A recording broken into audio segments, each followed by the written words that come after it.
বন্ধুরা, সবাই কেমন আছো? Good morning. আজকে আমি তোমাদের সাথে দুপুরে রান্নাটা শেয়ার করছি। আজকে করছি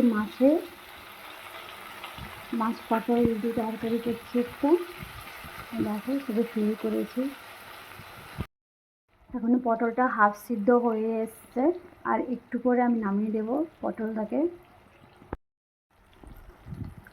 এবার পটলটা হয়ে এসছে, এখন আমি নামিয়ে ফেলবো পটলটাকে।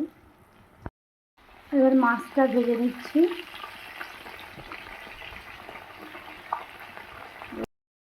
এবার আমি মাছটা ভেজে নিচ্ছি। মাছটা হয়ে গেছিলো, একটা আমি তুলে দিয়েছি, আর একটা আছে। এবার আমার মাছ ভাজা আর পটল ভাজা পুরো কমপ্লিট ভাজা হয়ে গেছে। তরকারি ডিঙায় নিয়ে নিচ্ছি শুকনো লঙ্কা, তেজপাতা আর গোটা জিরে আর মশলাতে আছে আদা, জিরে, কাঁচা লঙ্কা, শুকনো লঙ্কা।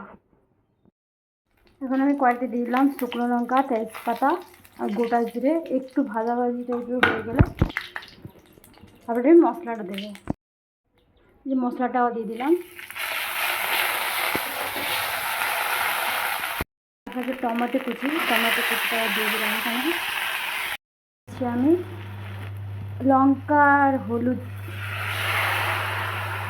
জলটা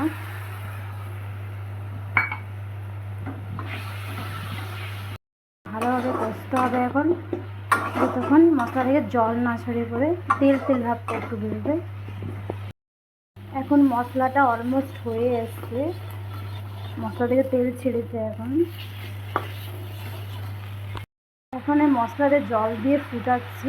ফুটিয়ে গেলে যদি কিছু কোনো মতো যদি মশলার কাঁচা গন্ধ থেকে যায়, তাহলে ওটা কেটে যায়। এবার যে ভাজা মাছ আর পটলটা রেখেছিলাম, ওটা আমি এখন দিয়ে দিচ্ছি।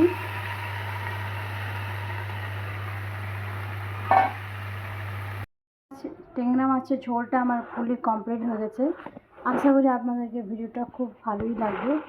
এরকম নতুন চেষ্টা করব ভালো ভিডিও বানাতে।